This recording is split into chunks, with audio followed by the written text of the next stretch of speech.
What's up, guys and gals, and welcome to Weekend Review. It's that time of the week again. We're going to hang out for a little bit and just kind of take a look at all the things that are going on in the Nerd Castle. Let me get a paper. There we go. I had to get something situated real fast. I'm trying to get, organized so that these episodes start to run better. I'm still trying to do them with not minimal editing, but I want to do, visual stuff, not necessarily, jump cuts or anything like that, like a lot of people are on YouTube are doing. I could do the jump cuts and whatnot. I could do legitimate, randomized kind of, I guess, video logs where you jump around and talk about things and make funny faces and be like, but I'm not really aiming for it right now, so I figured I would just get started. Welcome. It's Sunday once again. Well, it's Saturday right now. The sun is obviously shining. The storm went away. I mean, it's still kind of nasty outside. It's kind of little. It's half overcast, half sunny. But I'm actually hoping the storming continues because we've actually had a fairly serious drought here in California for a long time. And given the sheer amount of agriculture that is just in this state, when water becomes sort of rare, you end up with ridiculous fruit prices and things like that. And so it's kind of good for everybody when it rains around here. Across the United States, we export a lot of fruit from California. So we need water in order to do that, I guess. I say we, even though I've never been, I've walked through an orchard before. I've used an orchard as a urinal real fast, but much beyond that, I haven't actually worked on an orchard or anything. But anyways, lots of orchards, lots of fruit plants, and all kinds of wheat stalks and stuff going on, pumpkin fields and things. So it's good when it rains. It means that water prices go down, which is universally good for everybody. So I'm hoping the storm will actually take a little break. It was nice because I went out today and I did stuff outside. And so that's pretty sweet. I sort of took a day off today, although I'm recording this right now, but it had been a little while since I took a day off, so we went to the mall, we hung out for a little bit, hit up various stores, and just kind of perused, and we're just out in public. Ate a cinnamon roll from the Cinnabon. It was great. Cinnabon, fantastic place. It's just one of those places that it's so easy to overindulge. Although, the mall that I went to, they removed us. Sbarro's is my favorite thing in the whole world. Okay, not my favorite thing in the whole world, but definitely my favorite thing in an eighth of the world. And so Sbarro's is now gone, which means I have to figure out a new way to get Strombolis in the East Bay. And so I think that might be more difficult said than done. There's not a lot of Italian restaurants around here. There's a couple that are decent. There's Johnny Carino's, and there's a couple other places. But by and large, almost everything around here is Mexican restaurants, which is great for me because I love Mexican food. I don't think you can grow up in California, Arizona, New Mexico, or Texas without eating just insane amounts of Mexican food. That was pretty much 80% of everything I eat, probably. I mean, if it's not a burrito, then it's probably a chimichanga or some fajitas or something. I don't know. And you got to put the most spicy stuff you can get. And the thing is, everywhere has their own jalapeno sauce or whatever it is that they do. And you learn which ones you like. I wasn't into spicy stuff until I started to get older. And then once I got halfway through my 20s, one day I put Tabasco sauce on something. And I was that was great. I really remember hating spicy things, and now I love them. I put them on everything. If my nose isn't running while I'm eating my dinner, then it's not spicy enough, and I just got to keep putting more stuff on the taco, burrito, or whatever it is that I'm eating, the flauta, whatever it is that I'm stuffing into my gob. So now that we're done talking about just randomness, how about we talk about video games and all the stuff we've been doing here at the Nerd Castle. First up on the block, Interstellaria. Interstellaria is a game that I like a ton. Unfortunately, I got a little bit behind on my recording, and so that's why I haven't been putting it up every day. It's because I'm way ahead on some things. So for example, Dead State, I'm totally addicted to and can't stop playing, and other things have suffered for it. Basically, my schedule has gone out the window. Typically, what I do is I plan out what I'm going to record each day. So I'm okay, I'll do 6 episodes here. Then on Thursday, I'll do 5 episodes of this. On Friday, I'll do 3 of this and 2 of this so that I can upload this. And I have it all scheduled in my head roughly. But what I ran into is that I realized I still have episodes left for Interstellar. I'm just kind of delaying. I'm going to record a whole bunch tomorrow. Additionally, there are a lot of things coming up this week. I'm excited. I'm very, very excited about the release list right now. A number of things have jumped onto Steam that have caught my eye. And so you should keep an eye out for those. We're going to still keep doing these short series. I love the fact that people are receptive to the little 3-episode series I've been doing, Metricide, for example. I love that because there are some games that are not complicated enough to do 10 episodes of, or 20 episodes of, or 30 episodes of, but it's nice to interject them every now and again. It's very healthy for the channel too. And so if the audience enjoys it, all of you like it, and it's good for the channel, it's kind of a win-win. It's not even a compromise. It's an everybody wins type situation. I guess that is the definition of a win-win. So There's a lot of things coming up right now, but let's go with Interstellaria first. We upgraded our ship this week. Our ship got upgraded. We got to buy some new modules from what I remember, but I think I get it more or less equipped, and I figure out that hunting other ships, if you go out into the outer ring, like the outer solar system or whatever, you start getting into some of those other, I don't know if they count as galaxies or solar systems, I'm not sure, those overlapping rings. I think the rings are actually the domains of the different races and like this area of space that they control. But as you get further and further away from Earth, like the ships get stronger, but after you've got like a mid-game ship and you upgrade it with a whole bunch of guns, you can wipe them out, and each one of the bigger ships drops like 3 or 4 units most of the time, whether it be like a medical unit or like a sleeping quarters or whatever.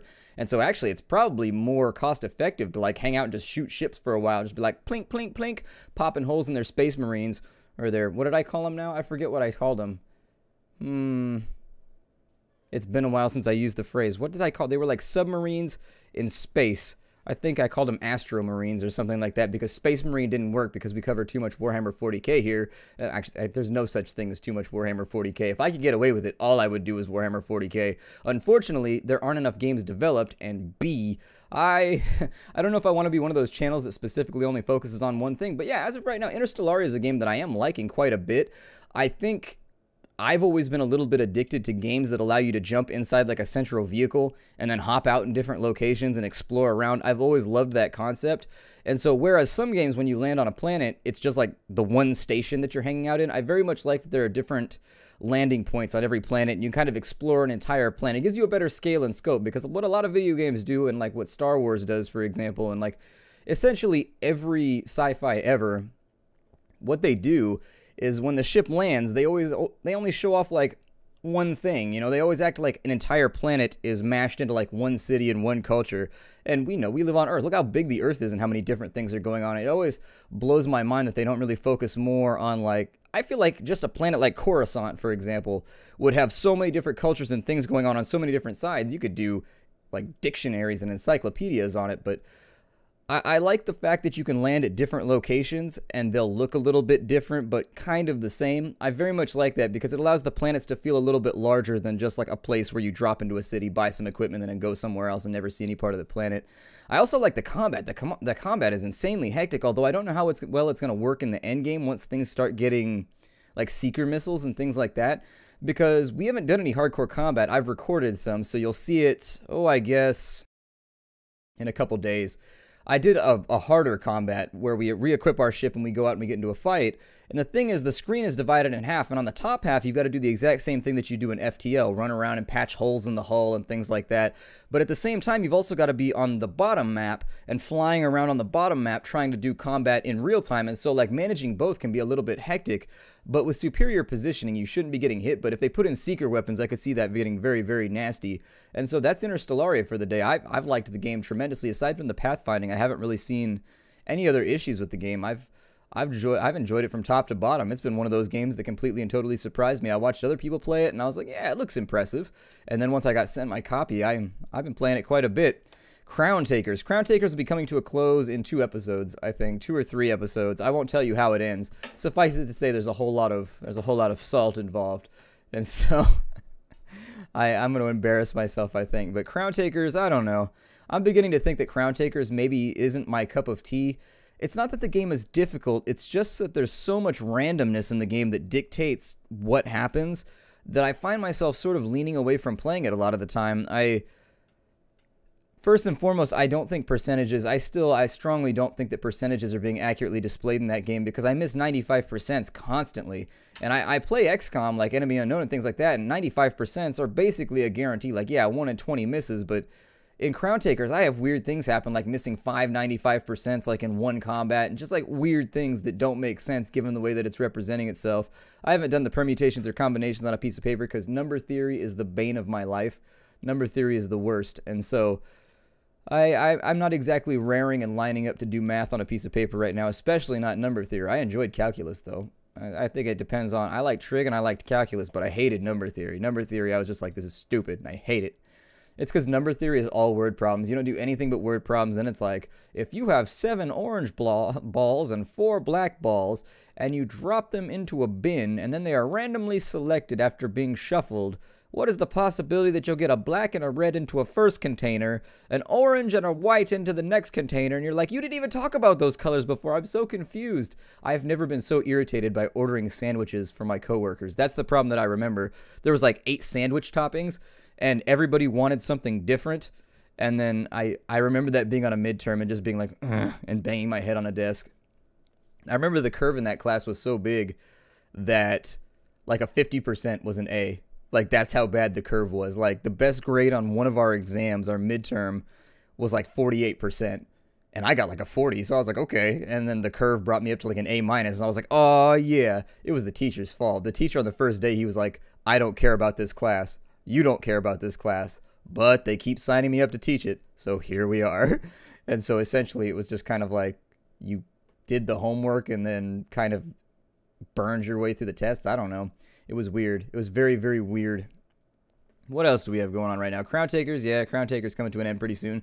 Space Hulk Ascension also coming to an end pretty soon.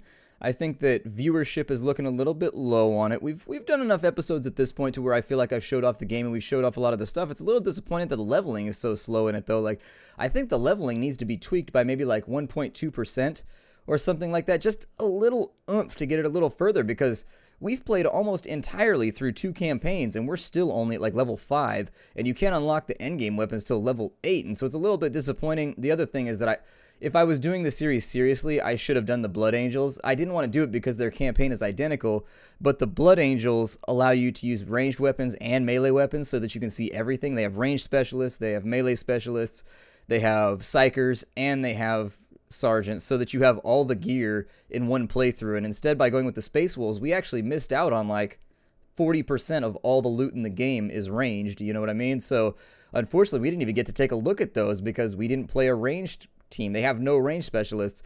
I think they should adjust the Space Wolves to get 1 range specialist per, like, you can get 1 range specialist per group essentially, and that's all that there is. But the vast majority have to be melee specialists.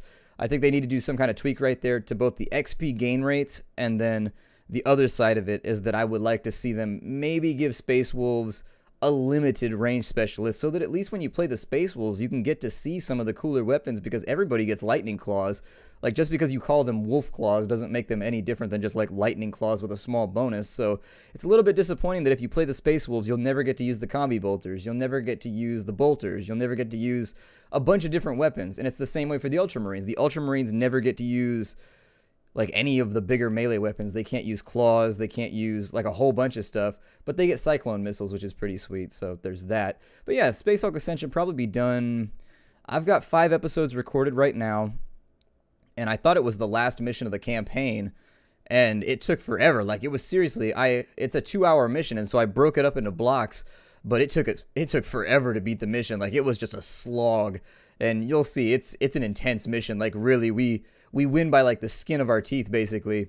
And so it's about done. I don't know if I'm going to finish the campaign for the Ultramarines. We'll kind of see where it lands. I probably won't record too much more of it from here on out, and then I'll just kind of see where I'll see where public interest is at. Right now, it definitely seems like it may be time to move on to something else. I'm fiddling. I just bumped my drawer with my knee, and so that's why it made like a blah noise. You know, it wasn't like a blah noise. I don't know. I'm bad at emulating sound effects. We've also got This War of Mine finally ended. I did get some questions as to whether we're going to do a second series. Yes, hang in there, though. It's going to be a bit of a compromise. My napkin. I have a pile of napkins right here because every morning when I get up, I have like a Pop-Tart or like some toast, but I don't want to put it on a plate because then I have to do laundry. I didn't want to put it on a plate because then I have to do laundry. Ah, it's so random. God. I didn't want to drink milk because it might make me headbutt concrete, and those two things do not correlate. All right, but anyways, I eat like a Pop-Tart or like toast every morning, and I don't feel like doing the dishes, and so I just get like a napkin and I just put it on that so that I can just throw away the napkin afterwards. The unfortunate thing about this is that I end up with like huge stacks of napkins on my desk, which makes people look at you funny when they come over to your house. They're like, ew, is your desk sticky? They get nervous about it. I'm like, here, you want to sniff this napkin on my desk? That usually sends them running. This is why I don't have house company anymore. This War of Mine ended. I think I'm happy with the playthrough, but there's a caveat here. I am going to do a second playthrough, but you're going to have to wait like 5 or 6 days before I start it. What I'm going to do is this is going to be a compromise. I don't have time to do a second series of This War of Mine with everything else that's coming out on Steam right now. We want to cover everything in the holiday season that we can so that people can be informed purchasers and figure out what games they like, what games they don't like. There's going to be big Steam sales. It's going to be crazy, but don't lose hope. What I'm going to do is once my new PC gets here, I did get a new PC, but we'll talk about that in a little bit. Once my new PC gets here, it's in Oakland right now. It's sad, like I can order something from China and it'll be here in like 48 hours, but I order something from Industry, California, and it takes like 2 weeks to get here. It's okay. It's been sitting in Oakland for like 4 days now, and the funny thing is my computer is sitting on a truck. Like they annotated the tracking list and they were like, didn't take off truck. And I was like, why would you annotate that? I feel like you're sabotaging yourself right now. Like if you're admitting that you were just like, and didn't feel like taking it off the truck on an annotation. I don't know if I would document the fact, like, I'll be like anybody else. If I can duck doing extra work, I'll definitely try my best. But I don't annotate about it. I won't be like, I totally ducked work right here because I wanted to go home early. Like, it was just like a weird annotation. It was like, didn't take off truck. Like, I had to read it 3 or 4 times. Like, why would you admit to that? Why would you admit that to a customer? Either this guy has balls of steel or he zero clucks are given there, to quote the old chicken. I didn't want to like break my PG-13 rule right now, although I do swear a lot in real life. Like seriously, sometimes I'm amazed that I don't slip when I'm on YouTube, and I do occasionally. I have to do censoring every now and again where I gotta like clip it out. Nobody ever notices, but every now and again I swear. But this war of mine, the caveat there, I know I keep going roundabout and not talking about it the way that people want me to, but when my new computer gets here, I have a dual screen setup that I'm doing so that I can focus a little bit more on Twitch and I can do things more professionally. I'm going to be getting a green screen and all that kind of stuff so that the Twitch broadcast can be a little bit more professional. And what I'm going to do is once I have my dual screen set up, I can do a 1080p stream, get the 1080p stream going. I'm also going to record it at the same time, and I'm going to bounce it to YouTube. So it's a compromise.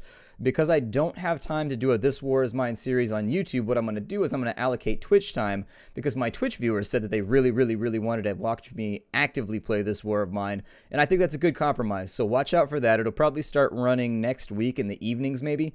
I'll start recording it, and I'll see where my rendering schedule ends up. But at this point, I actually think finally I'm going to be ahead of my rendering, because I'm going to be able to render on my old computer, I'm going to be able to render on my laptop, and so then I'll have the new PC to record, and it's just going to be, it's going to be great. It's going to be great, actually. It's nice having a system that's like a conveyor belt when you're producing videos that makes things a little bit easier.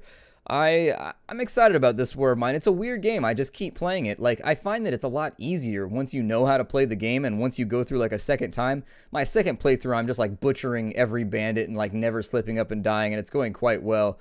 We had like one weird thing happen when I was playing on the stream the other day where something went so wrong, but it was so random. Like there was no way to be ready for it. Like it was so ridiculously random that it got one of our characters killed, but it was so random that when it happened, I just sat there and I was like, my character is going to die. Like it was just so weird. Like it shouldn't have happened. It was some ninja stuff. It was definitely some crazy ninja stuff. So this War of Mine, very, very good game. Excited to do another playthrough.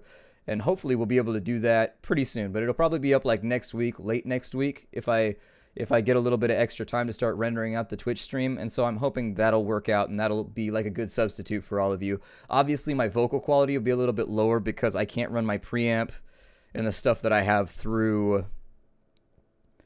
It's difficult with a stream for me to run my preamps and things through. It's weird. I don't know. Like, I've got compatibility issues. Basically, I need to modernize all my equipment because I'm using a whole bunch of like random like DigiDesign equipment from like 5 years ago with like drivers that DigiDesign didn't even make. They were made by some guy like in his basement, and so I need to upgrade like my recording setup, but one thing at a time. The new PC is going to be great because that'll allow me to start playing 1080p 60 frames per second like brand new releases like Far Cry 4. I'm going to try and figure out how I can do that, but that'll be good. On a plus note, I'm regrowing my sideburns. All of the old school people from the channel from when I used to do like random video logs, I'm doing the sideburn thing again. I'm excited about it. I haven't had sideburns in a while, so I think I'm ready. I think the body is both willing and ready to bear forth more awesome side face hair. So we're gonna do that. Metricide. Metricide was a random game that I just decided to pick up and play earlier this week. I think they had it on sale on Steam for like $1.25 or like $1.50. No, that's not what it was. It was sent to me by a PR company. I'm part of Evolve PR, and if you do YouTube, you should be a part of Evolve PR. That would be my recommendation to you. Blitz Kriegler showed it to me. I was already part of another PR firm, but he introduced me to Evolve PR. And if you're on YouTube and you have like 200 subscribers, go sign up for Evolve PR, because they'll send you free games all the time, totally unsolicited. Like, they just email games to you if you have a YouTube channel. And so they sent it over. Metricide I like. It's a fire and forget game. Like, it's very much a game that you play on a Sunday afternoon for like 4 hours, and you're like, okay, that was worth $1.50. And that's the type of game that it is. There's not a whole lot of depth. There's not a whole lot of challenge. There's not a whole lot of like really anything other than for the first couple hours, it is an entertaining game. It's kind of like a light version of the old Super Nintendo Shadowrun. You know what I mean? Like, it's not a lot, but it's enough to get you through an afternoon if you're bored. It crashes a lot, which is my only problem with it. But I like the idea of the game. I hope that the developers, I don't want to hold out too much hope, but I hope that the developers eventually think about doing interior locations and you can do stealth runs against buildings, but I don't know. It seems like they might be done working on it. Dead State. Excited about Dead State. I like Dead State. Dead State is one of those games that it's a buggy mess. Like, the game is just... I don't think I've played for more than 30 minutes without running into like debilitating bugs every now and again, like where things will like occupy the same square. So like two people will be standing in the same square and they disable each other's ability to attack because the game doesn't know who actually occupies the square. I've had weird things happen. I've had enemies where I'm standing in a doorway and the enemy is on this side of the doorway and he ghosts through my character to the other side because he feels like it. Like, weird things happen in that game.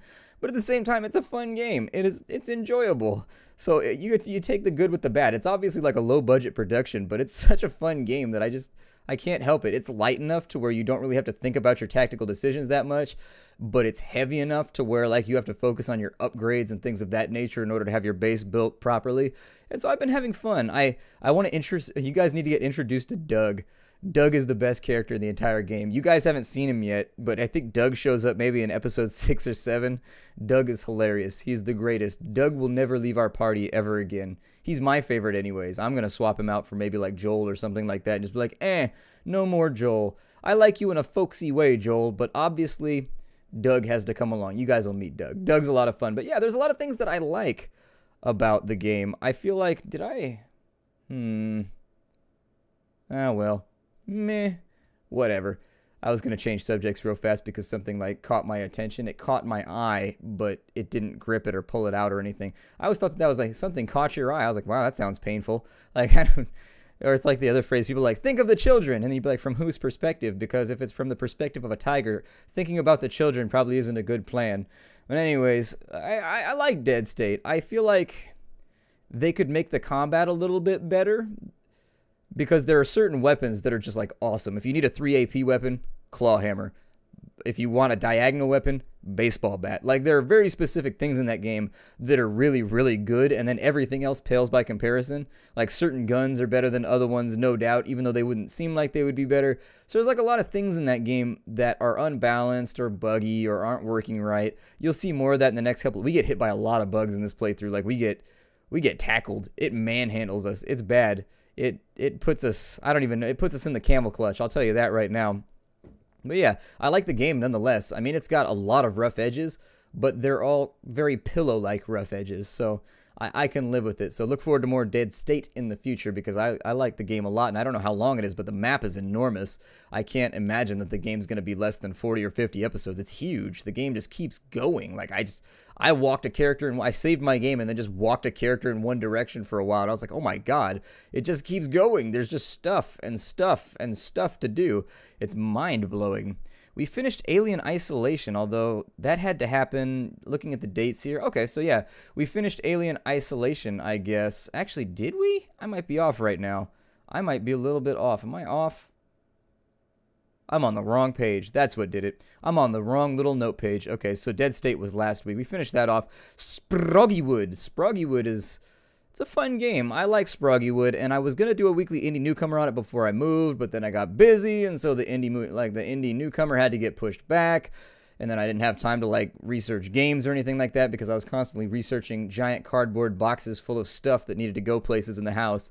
And so now that time is freed back up, I'm glad that I got to show the game off. It's a game that I would put a lot of faith in. I mean, it's a fun game. For what it is, it's a very, very simple roguelite with not a whole lot of things going on, but the abilities are all very iconic. They do very specific things so that that's one of the things I like, is that the game is simple, and yet each of the classes is wonderfully distinct from the other. Like, they play very, very, very differently in their simplicity. And then it's a very basic roguelite, but you add in like the little elements of the class-based abilities, the money that you can spend to get items to make your runs a little bit easier, and it's great. And if there's anything I know, it's that when you get the runs, you want it to be easier. So there you go. But I like it. I like Sproggy Wood. As soon as you get past the cutesy graphics, because I think that's the first thing that turns people away from the game, is a lot of people aren't really into that.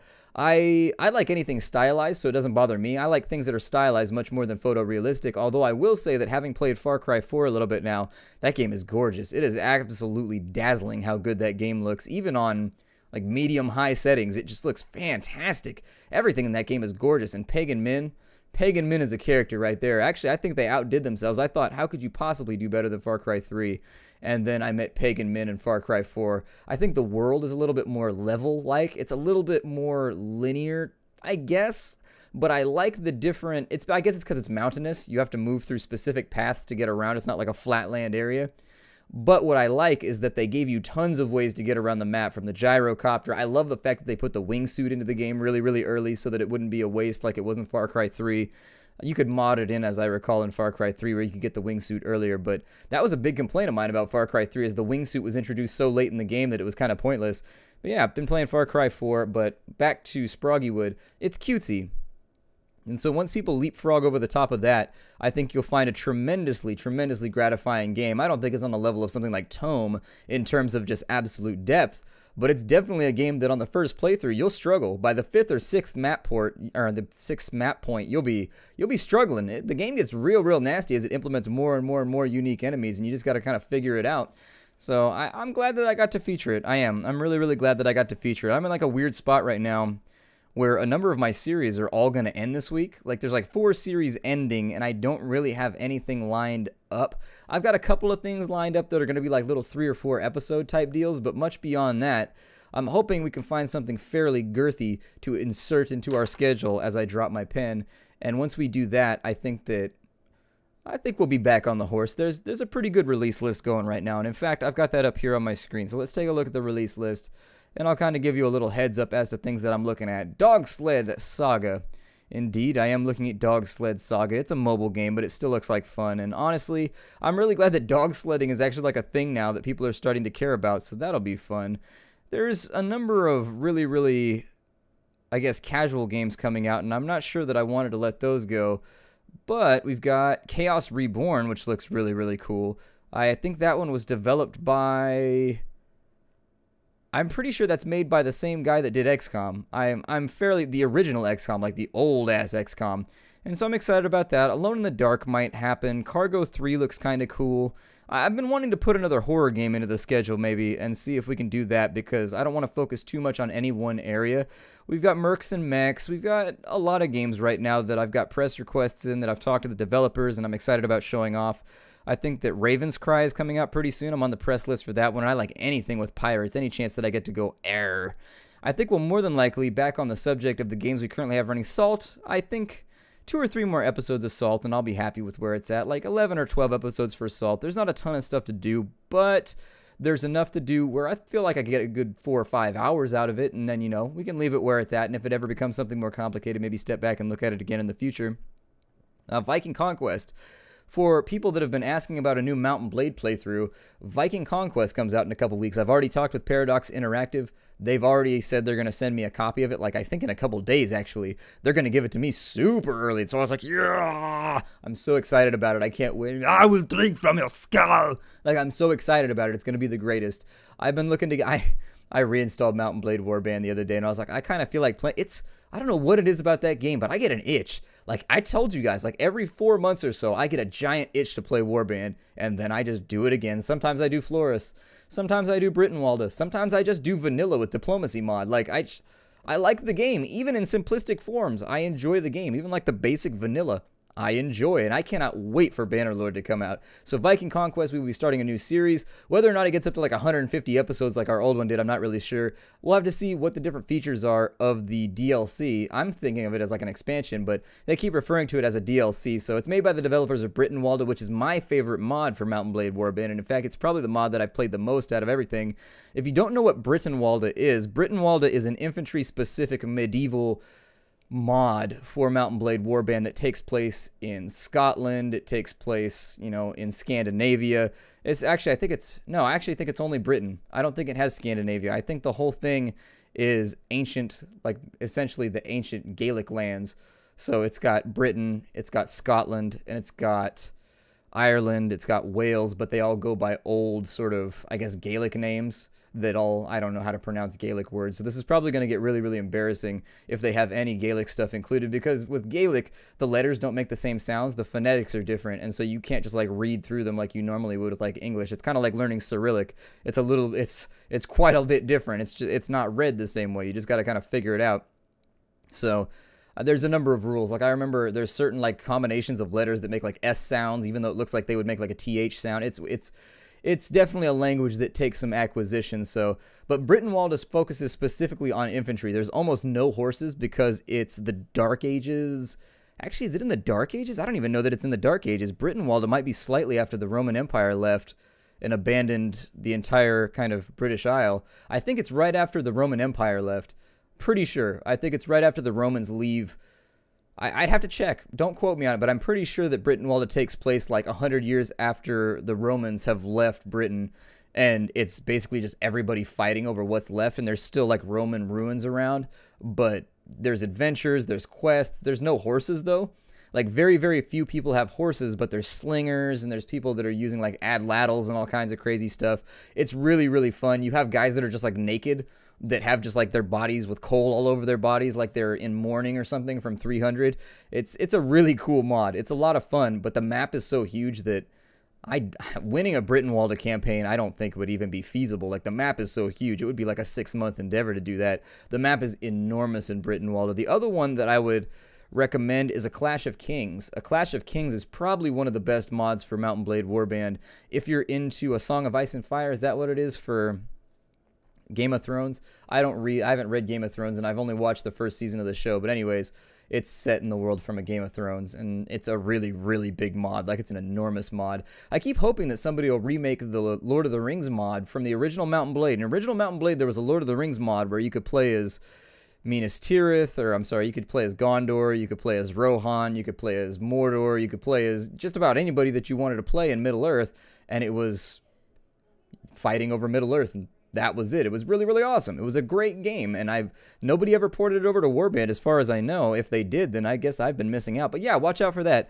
The next 2 weeks, we should be starting another Mount & Blade campaign using the Viking Conquest DLC. Brittenwalda is one of my favorite mods of all time. It is my favorite mod.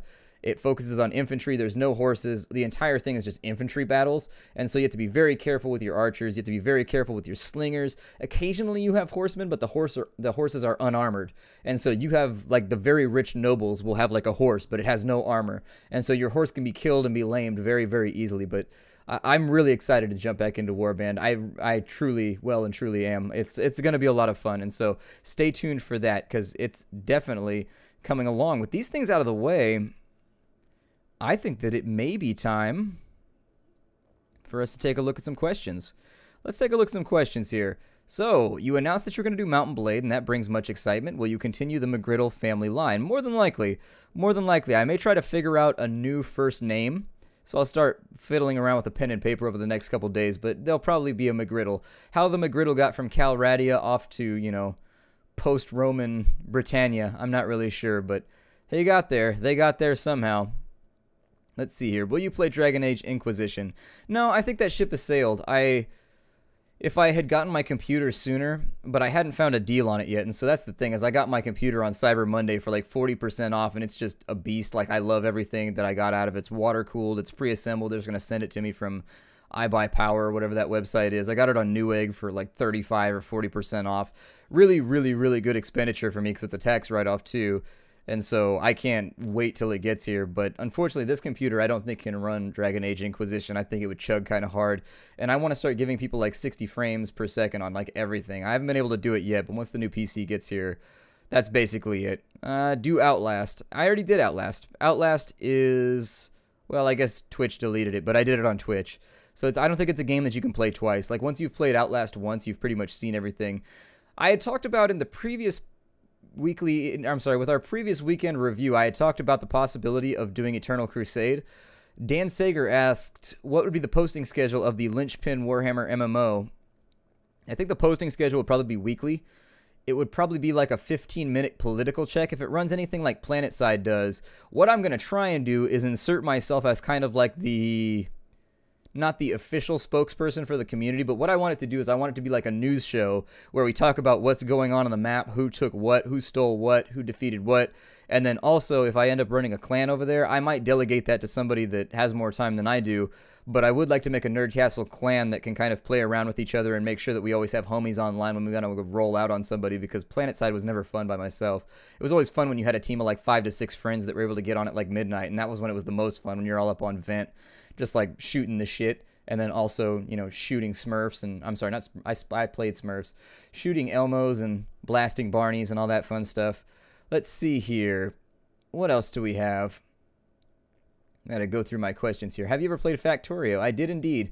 I actually did. I used to call them Splattercats Indie Shorts, but Splattercats Indie Shorts, I did an episode on Factorio, and I like the game a lot. I should probably check back in on it. I bought it way back in the day because I thought that much of the game that I went and I grabbed it. I didn't request it from the developer. I just kind of like real fast went and bought it because I didn't feel like emailing or anything like that, and I really sincerely should sit down and check the game out again, and so I probably will.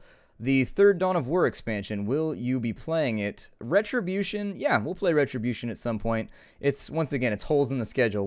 That's what I do, is if I have a hole in my schedule right now, what I usually do is I fill in an older game, which is how we ended up with Pirates and how we ended up with Red Faction Guerrilla and all those games. So once I have a big gaping hole in the schedule, which we very well might have in the next couple weeks, we're looking at a lot of series ending fairly soon, and so we'll see where it ends up, but I would love to do Retribution at some point. I think that I'd like to do Retribution, I'd like to do Lifeline, I'd like to do Breakdown for, you know, State of Decay. There's a lot of things that I'd like to do. Why did you move back to your hometown? Do you feel better and less depressed at your hometown because it is your hometown? I moved back to my hometown because honestly there was no reason for me to stay at the other location that I was living. I had graduated from college, I was done, and so I was living like hours and hours and hours away from my family and all of my friends from high school for no reason. Just out in the middle of nowhere in the North Bay. And so I moved back home for a number of reasons. But yeah, I like my hometown. My hometown has a great sense of community. People here are awesome. For a town with like over 100,000 people, it's a nice place to live. Like, it's big enough to where it has everything you could want to do for entertainment, but it's small enough to where it hasn't inherited a lot of the problems that you have from like Oakland, for example, or like Vallejo, which are larger cities, and they have significant issues because of that. And so it's kind of in the sweet spot right now where it's got like all the good parts, but not really many of the bad parts. Like, yeah, people still get shot and stuff, but it's not nearly as bad as a lot of the neighboring areas. So, you know, I like it here. I very much do. What is with geologists and smoking? It's boredom. It's purely boredom. 100% boredom. That's all that it is. Everybody I know smokes out in the field because they got nothing better to do, and if they're not smoking weed, they're smoking tobacco, one or the other. I think that that's actually the only time that I really smoke consistently is when I'm out doing surveys, because you're hours and hours and hours away from the nearest village. You're hours and hours and hours away from the nearest city, so there's nothing to do. Like, you get done with your work at 4 o'clock because it starts to get dark, and you just kind of sit there. And while sitting around a campfire sounds super awesome, like the first couple nights, by like night 8 or 9, you're just like bored out of your mind and you've talked about everything there is to be talking about. And so I think people just kind of hang out and get blazed, get drunk. Geologists drink a lot too. That's the other way that they deal with the boredom, is you get super shit-faced all the time. So there's that. That looks to be about all our questions. I was hoping the QA would be a little bit longer, so leave me questions on this episode because I do like answering your questions. I try to answer them on Twitch, and I try to answer them on here, and this is sort of to alleviate the little bit of, like, I try to answer a lot of my I try to answer a lot of my comments. I try to answer a lot of my comments when I go through the comment sections of my videos, but I can't get them all. There's just too many right now, and so the channel's gotten to a size where I just can't keep ahead of it. And so what I like to do is answer questions through the weekend review and answer questions through the Twitch stream, which is Monday, Wednesday, Friday at 5 o'clock if you didn't know. Other things that I wanted to talk about, though, leave me questions. Leave me questions. I'm more than happy to rant for like an hour on anything that you leave for me. It just kind of depends. I think the QA is going to be a little bit shorter today because I think we only had like 4 or 5 questions on the last episode. So yeah, not a whole lot of questions here. So I guess that's going to do it for our Q&A section.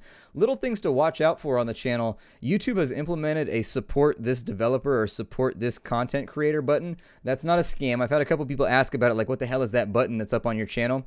YouTube has made it so that larger channels and medium-sized channels can have this little button that basically allows people to not use PayPal or anything like that. So technically it's just a donation button. It's a tip jar. That's all that it is. And it's just like a little check on your account. And so mine has a tip jar now. I'm gonna make a video that like unlocks when the tip jar goes. It's gonna be adorable. I already know what I'm gonna do, but I haven't done it yet. I'll probably do it probably Monday is looking like the next time I got an opening. But yeah, the tip jar is not a scam. Don't worry about that. It's up on there because YouTube has added it to their area of influence. I think they're drawing a lot of ideas right now from like Twitch TV. So I think they're looking at the way Twitch works and they're trying to implement some of those features on their end. By and large, I think that's just about all that we've got right now. I've been doing my Christmas shopping. It's getting a little dark outside. I tried to start this. I started this video an hour earlier than the one that I started last week, and it's just like there's no sunlight anymore. Winter is officially like getting here. It gets dark so early anymore. Like I thought I started with enough time this time, and it's getting dark again. What can you do? What can you do? I guess next week I'll start like 2 hours earlier, just kind of see how that goes, and maybe we'll end up with sunlight long enough to keep doing this series. But yeah, I've got most of my Christmas shopping done. I hope that you're all having a good Christmas season, and I really do hope that you're all able to go meet up with your family or your friends or whoever it is that makes you feel warm and fuzzy inside. Spend some time with them because the holidays are really, really awesome. I enjoy the holidays. I get into the spirit fairly easy, and that's kind of, I'm a grumpy, dour person in real life. People don't know that, but like I talk a lot in my videos, but in real life, I don't talk much. I'm a really, really quiet person in real life. I'm very, very reserved, I guess. I don't know. I don't lend much faith to people until I've known them for a long time. But yeah, I hope you have a good Christmas season. We'll obviously keep on going with that. Watch out for the Twitch stream. I'm going to try and get This War of Mine up for all the people that wanted a second series. I like that compromise. And actually doing that allows me to cut a whole bunch of episodes. Like I think I played for like 4.5 hours on our last Twitch stream. I played This War of Mine for a long time, and we ended up on like day 19 within like 2 hours.